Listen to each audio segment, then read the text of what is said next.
Hello, నేను CS రావు. రాబడి పుష్కలంగా ఉన్నప్పుడు ఒకవేళ ఏమైనా జారిపోయినా కానీ పెద్ద పట్టించుకోరు. ఎప్పుడైతే రాబడి తగ్గిపోతుందో అప్పుడు ఎక్కడెక్కడ తమ సొంత డబ్బు ఉందో దాన్ని మళ్ళా తీసుకోవడానికి ప్రయత్నం చేస్తూ ఉంటారు. ఇప్పుడు హైదరాబాద్లో కూడా అదే జరుగుతుంది, పైగా ఇతర రాష్ట్రాల్లో కూడా అదే జరుగుతుంది. ఏంటంటే ప్రస్తుతం ఆదాయం తగ్గిపోయింది రాష్ట్ర ప్రభుత్వాలకి, కేంద్ర ప్రభుత్వానికి కూడా తగ్గిపోయింది. అప్పుల పాలైంది కేంద్ర ప్రభుత్వం, భారతదేశం అప్పుల్లో ఉంది, రాష్ట్రాలు కూడా అప్పుల్లో ఉన్నాయి. ప్రత్యేకించి తెలుగు రాష్ట్రాలు అయితే తెలంగాణ 8 లక్షల కోట్ల అప్పుల్లో ఉంది, ఆంధ్రప్రదేశ్ 12 లక్షల కోట్ల రూపాయల అప్పుల్లో ఉందని చెప్తూ ఉన్నారు. ఇలాంటి సమయంలో ఏం చెయ్యాలి అనే దాని మీద ఆలోచించినప్పుడు రేవంత్ రెడ్డి గారు ముఖ్యమంత్రి హోదాలో రాబడిని పెంచుకునేటువంటి మార్గాలను అన్వేషిస్తూ ఉన్నారు.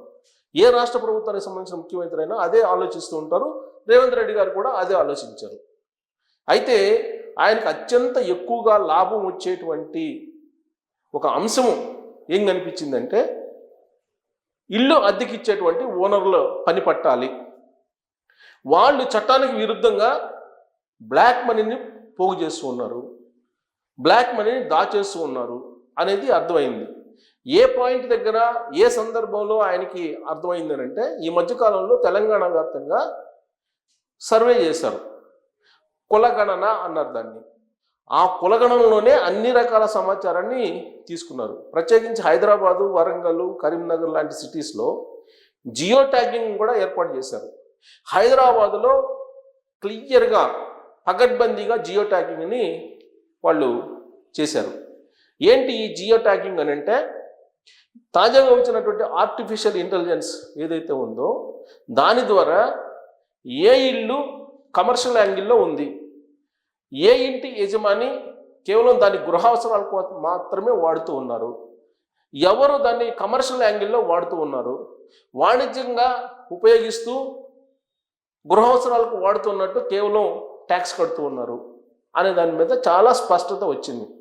అందుకే ఇప్పుడు జిహెచ్ఎంసీకి సంబంధించినటువంటి అధికారులు టూలెట్ బోర్డు ఎవరైనా పెట్టి ఉంటే దాన్ని కమర్షియల్ కింద పరిగణిస్తూ ఉన్నారు. అంతేకాదు, మీకు ఎక్కడైనా టూలెట్ బోర్డు కనిపిస్తే దాన్ని ఫోటో తీసి మీరు కనుక జిహెచ్ఎంసీ వెబ్సైట్లో, జిహెచ్ఎంసీ యాప్లో కనుక అప్లోడ్ చేస్తే ఆ ఇల్లు కమర్షియల్ కింద కన్వర్ట్ అయిపోతుంది ఆటోమేటిక్గా. అప్పుడు వాళ్ళు ట్యాక్స్ ఎక్కువ కట్టాల్సి వస్తుంది. వాళ్ళు గృహావసరాలకు ఒక రకంగా ట్యాక్స్ ఉంటుంది, గృహానికి మాత్రమే ఉపయోగిస్తే కనుక దాన్ని మామూలు గృహావసరాల కిందనే పరిగణించి ట్యాక్స్ వేస్తారు. అదే మీరు కనుక వాణిజ్యపరమైనటువంటి కార్యకలాపాలకు వినియోగిస్తుంటే ఆ ప్రాపర్టీని, దాన్ని ఖచ్చితంగా వాణిజ్యపరమైనటువంటి ప్రాపర్టీ కింద గుర్తించి ట్యాక్స్ కూడా అదే మోతాదులో వేస్తారు. చట్ట ప్రకారం మీరు టూలెట్ బోర్డు బయట బహిర్గతం చేయకూడదు. మీ గేటుకి కనుక టూలెట్ బోర్డు వేలాడుతుందా, ఆ ఫోటో కనుక జిహెచ్ఎంసీ యాప్లో కానీ వెబ్సైట్లో కానీ అప్లోడ్ చేస్తే అది కమర్షియల్ కింద తీసేసుకుంటుంది ఆ ప్రాపర్టీని ఆటోమేటిక్గా. అది తాజాగా వచ్చినటువంటి ఆర్టిఫిషియల్ ఇంటెలిజెన్స్లో ఉన్నటువంటి వెసులుబాటు. జిహెచ్ఎంసీ రెవెన్యూ పెంచుకోవడానికి కూడా అది ఉపయోగపడుతుంది. ప్రాపర్టీ ట్యాక్స్ని మరింత పెంచుకునే దానికి కూడా ఉపయోగపడుతుంది. చాలామంది హైదరాబాద్లో ఏం చేస్తున్నా అంటే, హైదరాబాద్ లాంటి సిటీస్లో, దేశవ్యాప్తంగా కూడా మెట్రోపాలిటన్ సిటీస్లో చట్టానికి విరుద్ధంగా అద్దెలను వసూలు చేస్తున్నారు. అద్దె చట్టం అనేది ఒకటి ఉంది, దానికి ఒక ట్రిబ్యునల్ ఉంది. ఆ ట్రిబ్యునల్ సమక్షంలో ఇదంతా కూడా ఒకవేళ వివాదాలు వస్తే పరిష్కరించుకోవచ్చు అనేది ఎవరు పట్టించుకోవట్లేదు. అటు అద్దెకిచ్చేటువంటి యజమానులు పట్టించుకోవట్లేదు, ఇటు రెంట్కి తీసుకునేటువంటి టెనెంట్స్ పట్టించుకోవట్లేదు. అందుకే ఇప్పుడు టూలెట్ బోర్డులు ఎవరైనా బయట ప్రదర్శిస్తే ఇమీడియట్గా దాన్ని కమర్షియల్ కింద కన్వర్ట్ చేసి కమర్షియల్ ట్యాక్స్ పంపిస్తున్నారు. కమర్షియల్ యాంగిల్లో ట్యాక్స్ని జమ చేసేసి దాన్ని క్యాలిక్యులేట్ చేసి పంపిస్తూ ఉన్నారు యజమానులకి. అందుకే అద్దెకి ఇచ్చేటప్పుడు అన్ని రకాలుగా ఆలోచించి ఇవ్వాలి అనేది. ఇప్పుడు నేను ఒక ఉదాహరణ చూపిస్తాను. ఒక యజమానికి వచ్చిన ఒక ఇంటికి వాళ్ళు కమర్షియల్ యాంగిల్లో రెంట్లకి ఇచ్చి కమర్షియల్ యాంగిల్లో బ్లాక్ మనీ పోగు చేసుకుంటున్నారు. టూలెట్ బోర్డు బయట ప్రదర్శించారు. అందుకే వాళ్ళకి ఏ విధంగా ట్యాక్స్ వేశారో నేను మీకు ఉదాహరణ చూపిస్తాను. ఇక్కడ మనకి చూడండి, let's pay the taxes and make Hyderabad a global city. Global సిటీగా హైదరాబాద్ని తయారు చేయాలంటే మీరు ట్యాక్స్ పే చేయండి. Greater Hyderabad municipal corporation property tax demand bill 24/25 issued under section 2661 of the GHMC Act 1955. ఇక్కడ చూడండి, ఇక్కడ సర్కిల్ నెంబరు అండ్ ఖైరతాబాద్ ఇచ్చారు, డోకెట్ నెంబర్ అని ఇచ్చారు. ఇక్కడ దొండపాటి రవిచంద్ర ఆయన ఫోన్ నెంబర్ అవన్నీ ఇచ్చారు. ఇక్కడ locality name Erram Manzil, plinth area 1770, building usage, property tax demand for the year 24/25. ఇక్కడ చూడండి, current property tax 70,194, current interest 2,808, arrears 1,30,704, interest on arrears 45,310 రూపాయలు, టోటల్ 2,46,208 రూపాయలు అడ్జస్ట్మెంట్ అమౌంట్. నెట్ టోటల్ వచ్చేసి 2,49,016 రూపాయలు. Net amount payable with interest ఇది మొత్తం ఇచ్చారనమాట. April ఎంత ఇచ్చారు, డేట్ వైజ్ ఇచ్చారనమాట.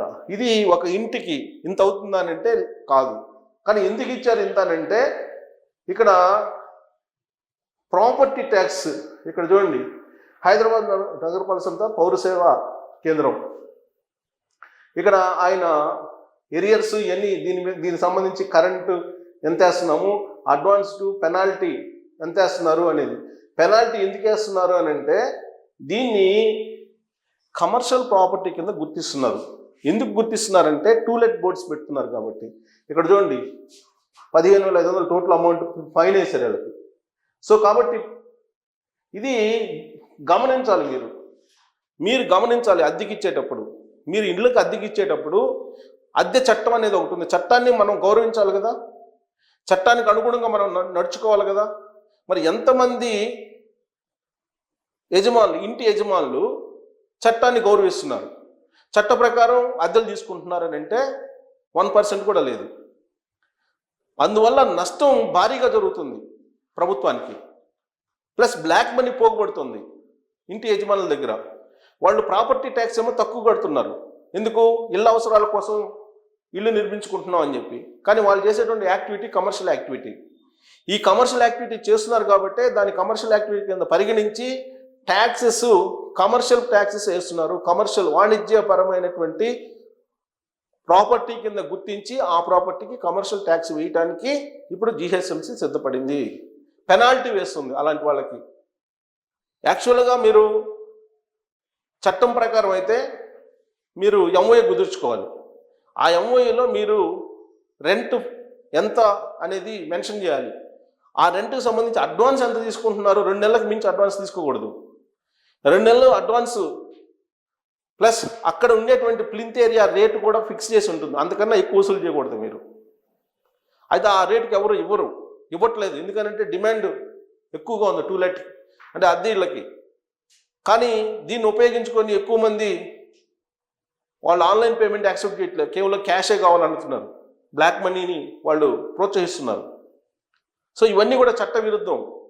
తర్వాత ఇల్లీగల్ యాక్టివిటీస్ చేస్తున్నారు చాలా ఇళ్లల్లో, అద్దె ఇళ్లల్లో.